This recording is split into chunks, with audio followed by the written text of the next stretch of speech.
Let's update to 26.2. If you want to go deeper, the 26.x modding courses are linked down below. 30 plus hours covering complex block entities with fluid and energy handling, custom mobs, custom networking, and even custom biomes and dimensions. Everything you need for 26.x, all in one place, linked down below in the description. Alright, we found back to tell you once more, and in this quite short tutorial, we're going to be updating from 26.1.2 to 26.2. Yes, a new major version has arrived, and luckily the update here is, okay, let's say like this. The update that we have to do, very straightforward. The changes that are coming down the road, well, there are too many rendering changes. Luckily, none of those right now are too bad. The relevant issue, of course, is the Vulkan Graphics API, which is now enableable via the options menu. So you have two types of classes, one via the Blaze 3D and one via OpenGL and one via Vulkan. So do keep in mind that I will link this down below as well. There are still some changes that you might see that are not yet in the tutorial series over here.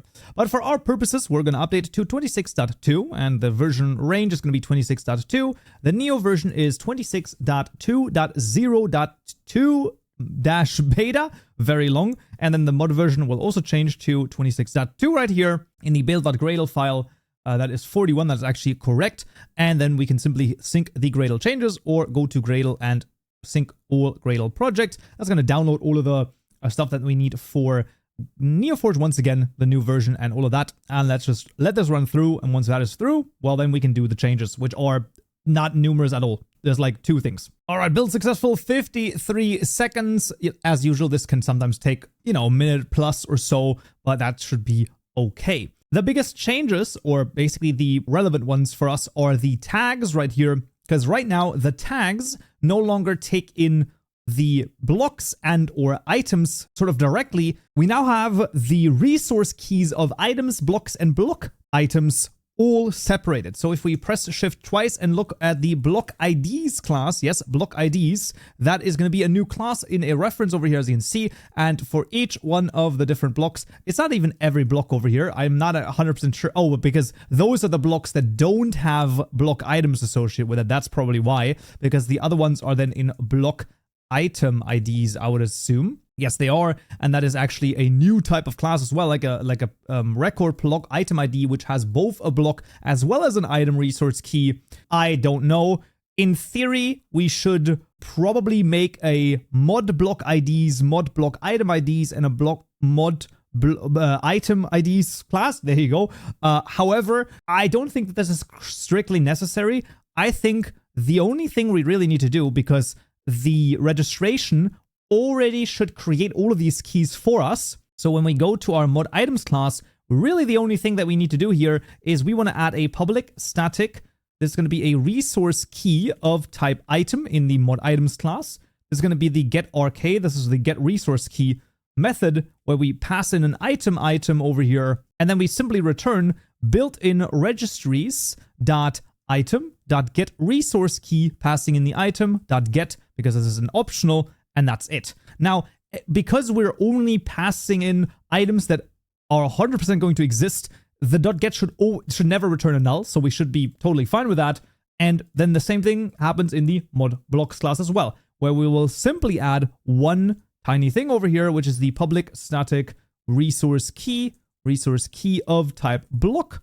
We are going to call this the get RK as well, where we pass in a block right here. Absolutely, this is a block. That is correct. And then here we're going to return once again built-in registries.block this time, a resource key passing in the block.get, and that's it.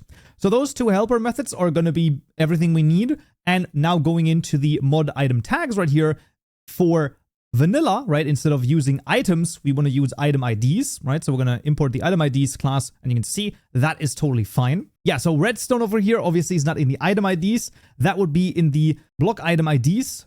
Redstone dust.item is what you would want here. So you have to think about this a little bit more instead of just using the normal items. But then for your custom items, that is where we're going to use mod items.getRK, and then just passing in the item over here, and that's it.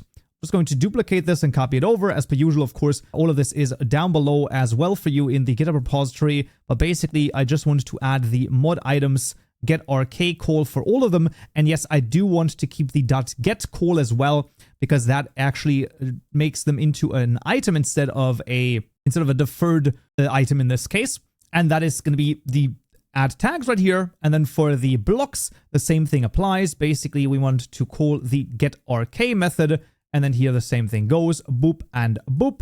And then I'm just going to hold Alt over here, paste this in. We'll fix the rest of this in a second. There we go. That's going to be that. And then this is all mod blocks. So all of those get mod blocks .get RK called before them passing in those blocks. Yeah, like I said, it looks a little bit crazy. There we go. And then just adding a closing parentheses on all of those. And then that's going to fix all of the errors that we're going to get over here. And that will actually be everything that we're going to need. Once again, why do they have this new sort of thing? Well, I think they are gearing up for more data packization / generating blocks, items, and things like that via data packs. I think this is coming soon, and you know what that means. Java Marketplace. Yep, I think we're not too far off anymore, but you know, it might still take a year or so, who knows, but I think that's one of the reasons why they're cooking this up. These are actually all of the changes. I do believe, nope, there's nothing else over here. I think that's actually it. Let's just run the client. If there is anything else, then obviously it would come up as you run the client, and nope, does not seem like it. So here we freaking are, 26.2 updated. Yep, and as you can see, everything is still working as you would expect it to. Absolutely fantastic. Great. That is 26.2. I'm going to continue with that as well. Awesome. The recommendation is definitely to update to 26.2.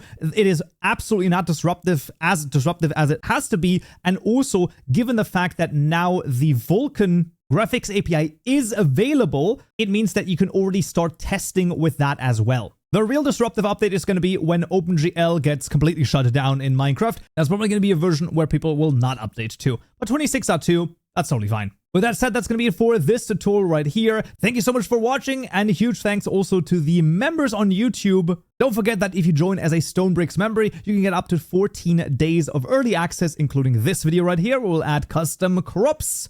Hope to see you there. So, yeah.